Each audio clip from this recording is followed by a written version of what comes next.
यह तो हम सभी जानते हैं कि शिक्षा और ज्ञान केवल किताबी पढ़ाई तक सीमित नहीं है। जब हम सफलता और ज्ञान की दौड़ में बढ़ते हैं, अक्सर अहंकार और गर्व का विकास होता है। हम भूल जाते हैं कि असली ज्ञान वही है जो हमें विनम्र बनाता है, सोचने और समझने की क्षमता देता है। देवी भागवत में सरस्वती केवल शिक्षा की देवी नहीं है, वे बुद्धि, तर्क शक्ति, कला और सत्य के मार्गदर्शक हैं। उनकी कथा हमें यह समझाती है कि ज्ञान का सही उद्देश्य केवल सीखना नहीं, बल्कि उसे जीवन में उतारना और दूसरों के कल्याण के लिए उपयोग करना है। आज इस एपिसोड में हम जानेंगे सरस्वती का प्राकट्य कैसे हुआ, उनके महत्व का क्यों मनाया जाता है और उनके संदेश को आधुनिक जीवन में कैसे अपनाया जा सकता है। कहानी कहती है कि ब्रह्मा ने जब सृष्टि की रचना शुरू की, तब उन्होंने पाया कि शक्ति और धन के साथ भी जीवन अधूरा है। उनके पास सृष्टि बनाने की शक्ति थी, लेकिन उस शक्ति का सही उपयोग करने के लिए बुद्धि और ज्ञान की आवश्यकता थी। तभी ब्रह्मा ने सरस्वती का अवतरण किया, एक दिव्य देवी जो ज्ञान और कला की देवी हैं। सरस्वती को चित्रित किया गया है सफ़ेद वस्त्र में, कमल पर विराजमान, हाथ में वीणा और पुस्तक। उनका स्वरूप शांति, शुद्धता और उच्चतम बुद्धि का प्रतीक है। वे न केवल पढ़ाई या किताबों की देवी हैं, बल्कि सृजन, संगीत, विज्ञान, कला और भाषाओं की भी प्रेरणा है। उनका यह संदेश था कि ज्ञान का उद्देश्य केवल समझना नहीं, बल्कि जीवन में न्याय, करुणा और रचनात्मकता लाना है। सरस्वती उपदेश देती हैं कि ज्ञान का अर्थ केवल पढ़ाई नहीं है। असली ज्ञान वही है जो हमारी सोच को व्यापक बनाता है, हमें सही और गलत का अंतर समझाता है और हमारे निर्णयों में संतुलन लाता है। विनम्रता ज्ञान का मूल है। यदि व्यक्ति ज्ञान के कारण अहंकारी हो जाता है, तो ज्ञान उसका विनाश कर सकता है। विनम्र व्यक्ति ही सीखने और दूसरों को मार्गदर्शन देने के योग्य होता है। ज्ञान और क्रियाशीलता का संतुलन ज़रूरी है। केवल ज्ञान रखना पर्याप्त नहीं, उसे जीवन में लागू करना, दूसरों की भलाई के लिए इस्तेमाल करना, यही सच्ची बुद्धि है। सृजन और कला का महत्व। सरस्वती संगीत, कला और रचनात्मकता की भी देवी हैं।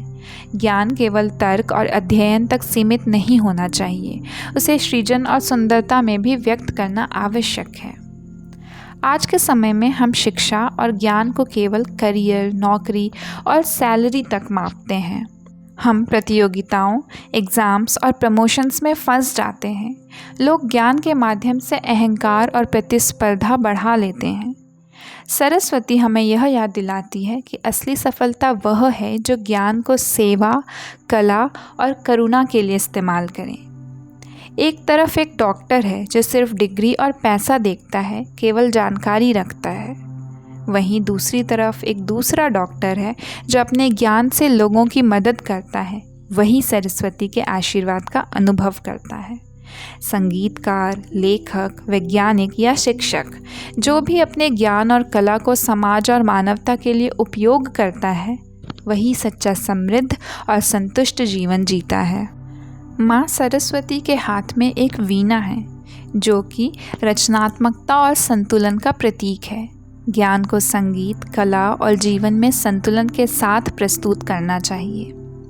उनके हाथ में पुस्तक है, जो कि यह प्रतीक करता है कि अध्ययन, शोध और ज्ञान का संग्रह करना पर्याप्त नहीं है, उसे समझना और लागू करना आवश्यक है। कमल शुद्धता और स्पष्ट दृष्टि दर्शाता है, ज्ञान को शुद्ध हृदय से अपनाना। सफ़ेद वस्त्र अहंकार रहित जीवन दर्शाता है। इन प्रतीकों से हमें यह शिक्षा मिलती है कि ज्ञान का उपयोग तभी सार्थक है जब वह शुद्ध, संतुलित और विनम्र हो। अब अपने जीवन में सोचें, क्या मैं ज्ञान को केवल अपने लिए इकट्ठा कर रहा हूँ या दूसरों की भलाई के लिए भी उपयोग कर रहा हूँ? क्या मैं अपनी पढ़ाई और कौशल से अहंकार और घमंड पैदा कर रहा हूँ या विनम्रता और समझ से आगे बढ़ रहा हूँ?